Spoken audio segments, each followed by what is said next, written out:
Welcome to my channel. Subscribe to the channel and listen to my stories every day. The morning started like any other. The kids were up, breakfast was in progress, and Molly was her usual bubbly self, rushing around to get ready for work. But something felt off. I couldn't quite put my finger on it, but there was a tension, a heaviness in the air that I couldn't shake. Molly and I had been married for 12 years. We had built a life together, a nice home, 2 wonderful kids, and a rhythm that felt comfortable. But recently, that rhythm had shifted.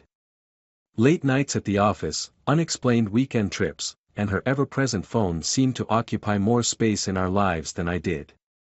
She'd brushed it off, of course.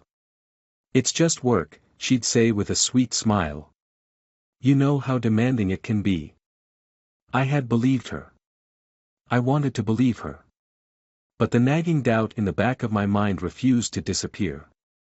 It whispered to me when I couldn't sleep, when I'd see her texting someone late at night, or when she'd come home from her work trips looking more energized than when she left.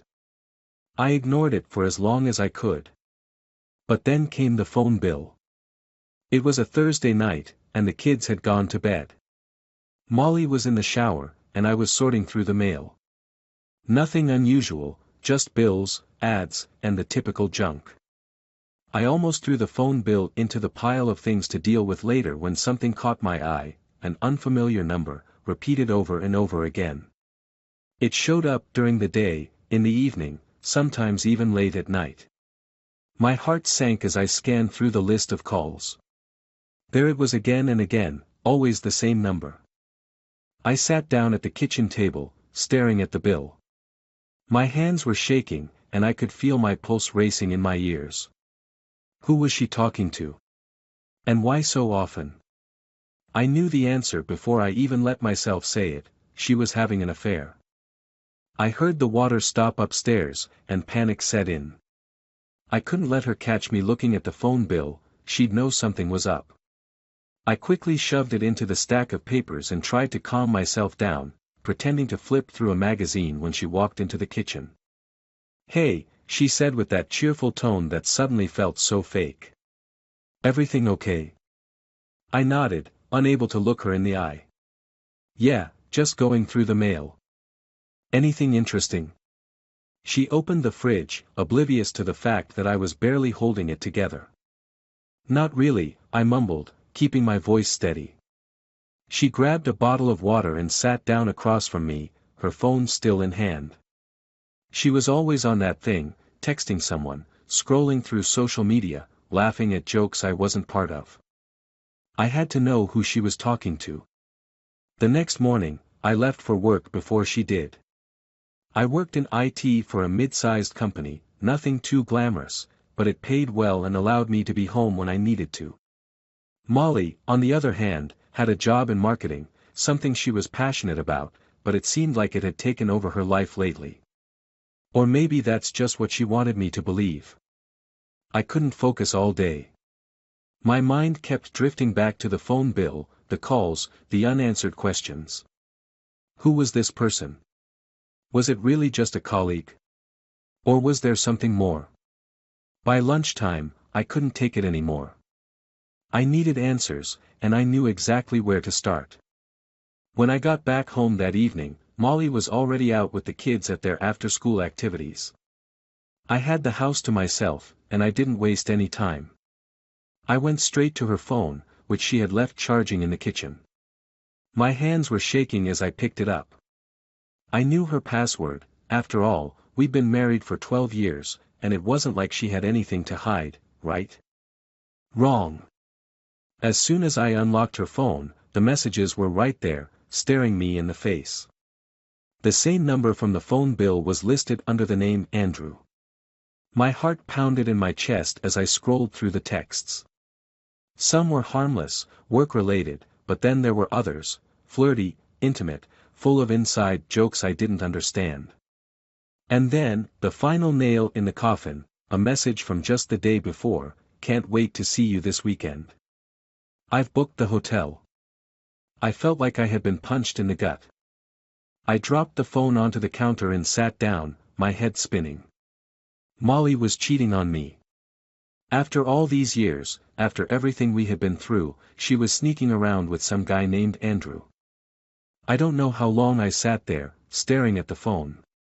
My mind was racing with 1,000 thoughts, none of them making any sense. How could she do this to me?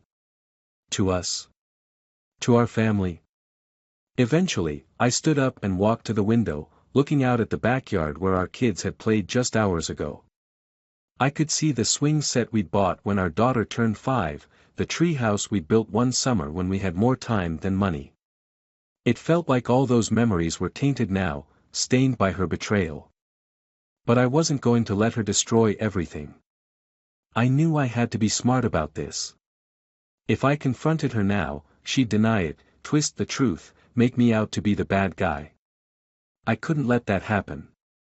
I needed proof, more than just texts on a phone. I needed to catch her in the act, make sure there was no way for her to wriggle out of this. So, I waited. Over the next few days, I acted normal. I didn't ask her about her plans for the weekend, didn't question the late nights or the sudden, work emergencies, that kept popping up. I smiled when I had to, nodded when she talked about work, and kissed her goodnight, all while the storm inside me raged. By Friday night, I had everything in place. Molly had told me she'd be out late, another work function she couldn't miss. I told her it was fine, that I'd be home with the kids. She kissed me on the cheek before she left, just like always. But this time, I felt nothing. As soon as she was out the door, I went to work. I had a friend in IT who owed me a favor, and he had set me up with a tracking app for her phone. I could see exactly where she was going, and it didn't take long for the truth to reveal itself. She wasn't heading to a work event. She was heading to a hotel. I watched the little dot on the screen as it moved across the map, my heart pounding in my chest. When it finally stopped at a hotel across town, I knew it was time. I grabbed my keys, slipped out the door, and drove in silence, my mind focused on one thing, catching her in the act. When I pulled into the hotel parking lot, I sat there for a moment, staring at the building. My hands were shaking again, and I could feel the adrenaline coursing through my veins. This was it. There was no turning back now. I got out of the car, walked up to the front desk, and asked for the room number under her name. The receptionist gave it to me without hesitation, after all, I was her husband. I took the elevator up to the 4th floor, my heart pounding louder with every step. When I reached the door, I hesitated for just a second before knocking. There was a pause. Then, the door opened. And there she was. Molly. My wife. Standing in front of me, her eyes wide with shock. Behind her, I saw Andrew, sitting on the bed, looking just as stunned. For a moment, none of us said anything. The silence was deafening. And then, I spoke.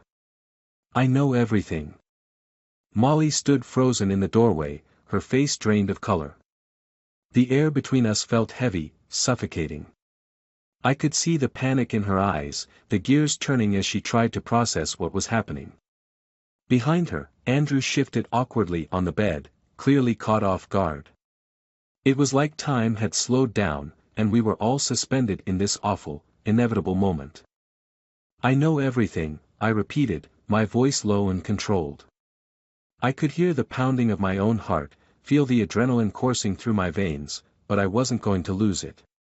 Not yet. Molly's mouth opened, then closed. She was struggling for words, but nothing came out. Andrew, for his part, looked like he was trying to figure out if he should stay or run. The tension was unbearable. Mark, Molly finally managed to say, her voice barely above a whisper. It's not what you think. I couldn't help but laugh, a cold, bitter sound that echoed in the narrow hallway. Oh, it's exactly what I think, Molly. Don't insult me. She stepped back into the room, as if retreating would somehow make this all go away. I followed her in, ignoring Andrew entirely. He was irrelevant. This was between me and my wife. I closed the door behind me, and the three of us stood in the small, dimly lit hotel room, the awkward silence hanging over us like a storm cloud. The bed was unmade, the evidence of what they had been up to painfully obvious. I didn't need to ask any questions. I didn't need to hear her excuses. "Molly," I said quietly, trying to keep my composure. "How long?" She blinked, clearly not expecting that question. "What? How long has this been going on?" I repeated, my voice sharper this time. "How long have you been sneaking around with him behind my back?" Her eyes flicked to Andrew, who looked as pale as she did. He seemed like a deer caught in headlights, unsure of what to do or say. This wasn't his fight, though. This was Molly's mess, and I was determined to make her own it. 6 months, she finally admitted, her voice so soft I almost didn't hear her. 6 months. Half a year of lies, deception, and betrayal. I felt something break inside me, but I refused to let it show. Not here. Not in front of them. I turned to Andrew, who was still sitting on the bed, his hands clenched into fists on his knees. "You should go." His eyes widened. "What?" "Go," I repeated, my tone ice-cold. "This is between me and her. You don't need to be here for this." He hesitated, looking at Molly for some kind of approval or reassurance, but she just stared at the floor. Finally, he stood up, grabbed his jacket from the chair, and hurried out of the room without another word. The door clicked shut behind him, leaving me alone with the woman I had once trusted more than anyone in the world. The woman who had betrayed me in the worst way possible. "I'm sorry," Molly whispered, still not looking at me. "I never wanted to hurt you." I couldn't help but scoff. "Well, you did a damn good job of it." She flinched at my words, but I didn't care. I wasn't interested in sparing her feelings right now. All I wanted was the truth, ugly as it was. "Why, Molly?" I asked, stepping closer to her. "Why did you do this? Was our life not good enough for you? Were the kids and I not enough?" Tears welled up in her eyes, and she shook her head, but she still couldn't bring herself to look at me. "It's not like that. I love you, Mark. I love our family. But I don't know. I felt trapped. I felt like something was missing." "Something was missing?" I repeated, incredulous. "So, you decided to find it with him?" She wiped at her eyes, her shoulders shaking as she cried. "It wasn't about him. It was about me. I didn't feel like myself anymore. I needed something to remind me of who I was." I stared at her, my heart pounding in my chest. "So, what now? Do you feel like yourself again? Did cheating on your husband make you feel better?" "Stop," she sobbed, finally meeting my eyes. "Please, just stop." I shook my head, the anger boiling inside me. "No, Molly. I'm not going to stop. You destroyed our marriage. You threw away everything we had for some fling. Do you even realize what you've done?" She didn't answer, just stood there crying, her hands trembling at her sides. And in that moment, I realized something. I wasn't sad anymore. I wasn't heartbroken. I was just angry. Furious, even. How dare she do this to me? To our kids? To the life we had built together? I took a deep breath, trying to rein in my emotions before they got the better of me. "You're going to tell the kids," I said finally, my voice steady. "You're going to sit them down, and you're going to explain what you did. I won't lie for you." Her eyes widened in horror. "No, Mark, please. They're too young. They don't need to know." "They deserve to know," I shot back. "They deserve to know why their mother destroyed their family. You owe them that much." She shook her head frantically. "Please, Mark, I'll do anything. Just don't make me tell them. They'll hate me. I felt a sick sort of satisfaction at her fear. She was right. They would hate her. How could they not? Too bad, I said coldly. You should have thought about that before you started sleeping with Andrew. Molly collapsed onto the edge of the bed, her head in her hands, sobbing uncontrollably. But I didn't feel sorry for her. Not anymore. She had made her choice, and now she was going to have to live with the consequences. I turned and walked toward the door, pausing for just a moment before I left. I'll be staying at my brother's tonight. You have until tomorrow to figure out how you're going to explain this to the kids. I'll be back in the morning. Without waiting for her to respond, I opened the door and stepped out into the hallway. As the door clicked shut behind me, I felt an overwhelming sense of relief. It was over. The lies, the betrayal, the constant doubt, it was all over. I walked to my car, the cool night air hitting my face like a splash of cold water. My hands were still shaking as I unlocked the door and slid into the driver's seat, but I didn't feel the crushing weight of heartbreak anymore. Just the steady burn of anger. As I drove away from the hotel, I knew one thing for certain: I wasn't going to let Molly destroy me. She might have ripped our marriage apart, but I was still standing. And if she thought she was going to get away with this unscathed, she was sorely mistaken. I had a plan. The next morning came far too quickly. I hadn't slept much, despite crashing on my brother's couch and trying to drown my thoughts in a bottle of whiskey. The anger had kept me awake, gnawing at me like a constant reminder of what Molly had done. No matter how much I tried to push it away, it was always there, festering in the back of my mind. I got up before the sun rose, my head pounding from the night before, but the weight of what lay ahead pushed me forward. I knew I had to go back and deal with this. I had to face the wreckage of my life, even if I didn't want to.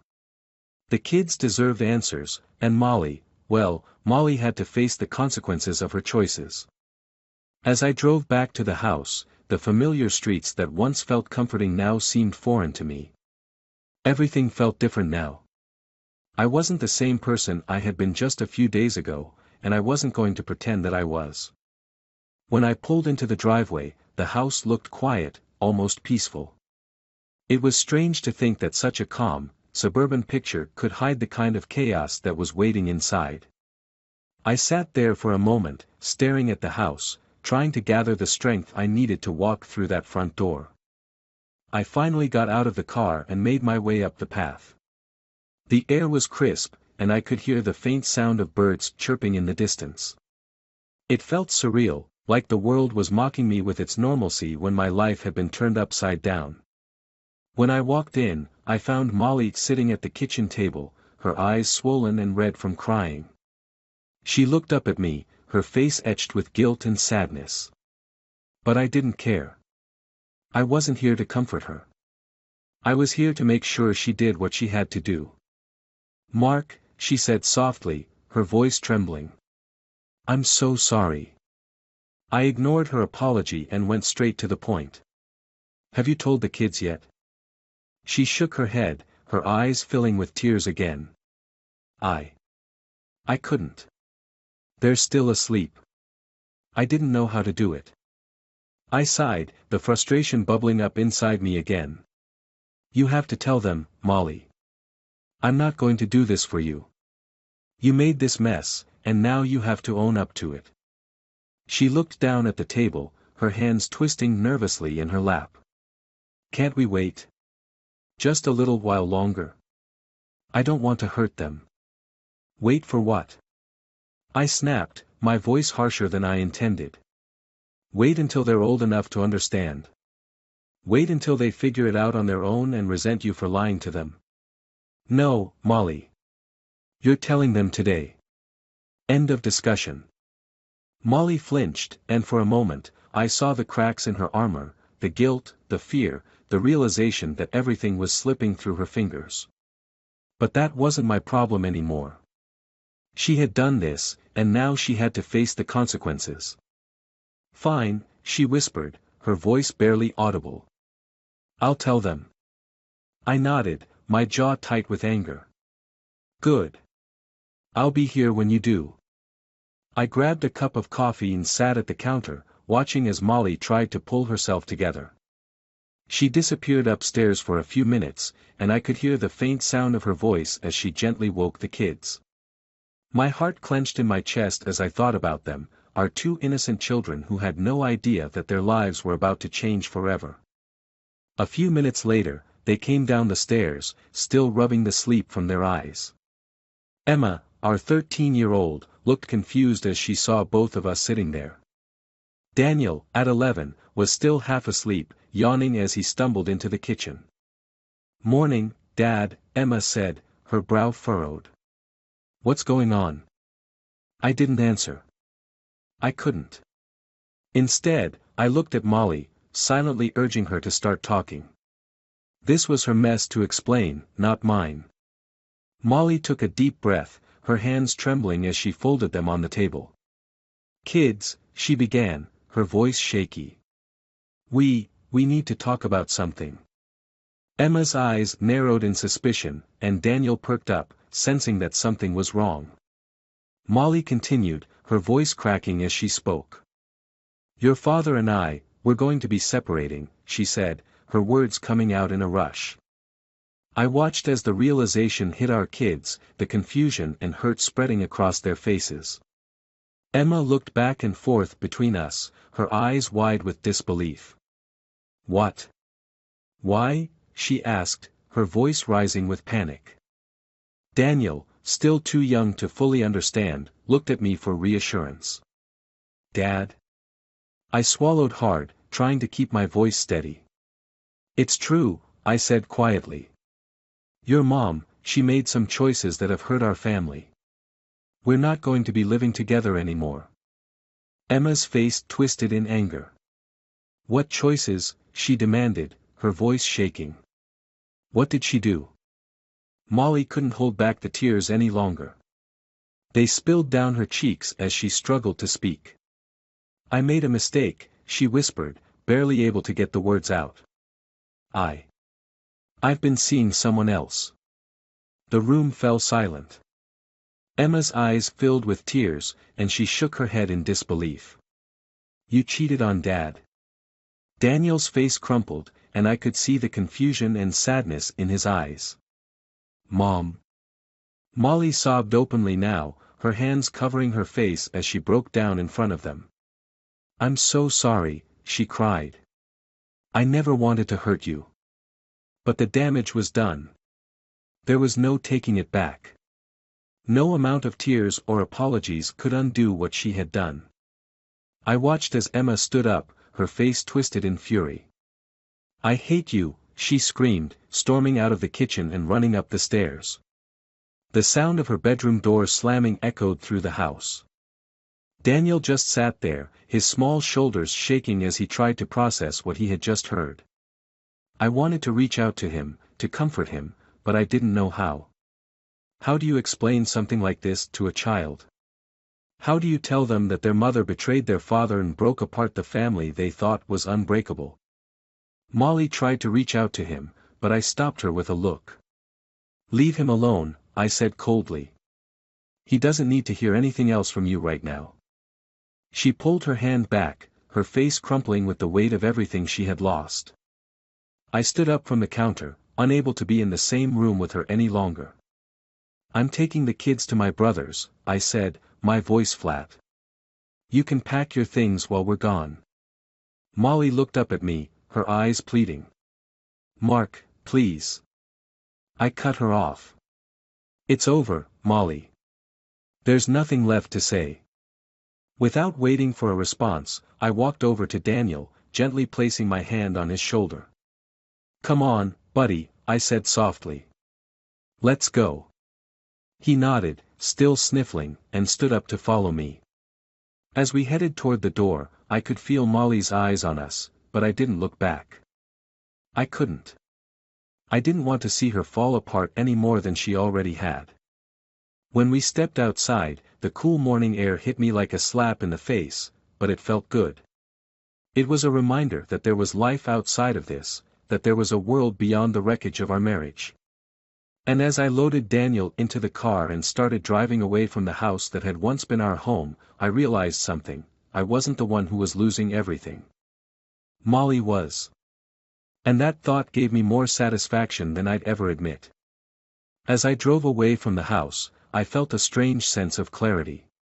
The pieces of my plan were falling into place. Molly didn't know it yet, but this was just the beginning. I wasn't finished. Not by a long shot. As the days passed, the whirlwind of emotions surrounding the separation began to settle. Molly had moved out, staying with her parents for the time being, and the kids were still reeling from the shock of the betrayal. Emma refused to speak to her mother, and Daniel, though less vocal, had retreated into a shell of confusion. I spent my days trying to hold things together, keeping life as normal as I could for them, while inside, I was simmering with a quiet, cold rage. I had never been the kind of man to seek out revenge. I wasn't the dramatic type. But something inside me had shifted, and I knew that Molly hadn't just broken our marriage, she had shattered the trust that held our entire life together. And so, I decided I wasn't going to let her walk away without feeling the consequences. I'd made my decision, and I'd waited for the right moment to strike. A few weeks after the split, I got a call from Molly. She sounded hesitant, careful, like she was testing the waters. "Mark," she began softly. "I need to talk to you. Can we meet? It's about the kids." I agreed, knowing full well what this was really about. She wanted to talk about her visitation rights, probably make some plea for forgiveness, or maybe just try to explain herself again. But I had other plans. We met at a small cafe near the edge of town, the kind of place we used to go to when we were first dating. It was a neutral spot, far from the tension of our home, or what was left of it. When I walked in, I saw her sitting at a table by the window, nursing a cup of coffee, her face drawn and tired. She looked like a ghost of the woman I had once known. I sat down across from her, offering nothing in the way of pleasantries. There was no point in pretending. She had destroyed any semblance of civility between us, and we both knew it. "Mark," she began, her voice tentative, "I know I don't deserve it, but I want to try to make things right with the kids. They won't talk to me, and Emma's been avoiding me. I can't." "You should have thought about that before you cheated," I cut her off, my voice icy. "You can't just waltz back in and expect everything to go back to normal, Molly." She winced but pressed on. I know. I messed up, and I'm not asking for forgiveness. I don't want to lose them. They're my children too, Mark. Please, I need your help. If you could just talk to them." I sat back in my chair, arms crossed, studying her. She looked genuinely remorseful, but I wasn't ready to believe it. Not yet. I had something else on my mind. "Before we talk about the kids," I said slowly, "there's something you need to know." Molly's face tightened with apprehension. "What do you mean?" I leaned forward, my voice calm, deliberate. "I've been seeing someone." Her eyes widened in shock, her mouth falling slightly open. "What?" I nodded, watching her carefully. "It started a few months ago, before everything came out about your affair. I didn't want to say anything until now." The color drained from her face. "You've been seeing someone?" she whispered, her voice trembling. "Yes," I said flatly. "She's someone I've known for a while." "Someone you know too?" Molly's eyes flickered with confusion and hurt. "Who?" I let the silence stretch, enjoying the suspense before I delivered the blow. "Jenna." Her reaction was immediate. She recoiled in her chair, her face twisted with disbelief. "Jenna? Your brother's wife?" Her voice was barely above a whisper, a mixture of shock and horror. I nodded, keeping my expression neutral. "It just happened, Molly. We've always been close, and with everything falling apart, we turned to each other. She understands me in ways you never did." Molly's hands flew to her mouth as she tried to process what I'd just told her. "You're lying," she whispered, tears welling up in her eyes. "This isn't real." I stared at her coldly. "It's real, Molly.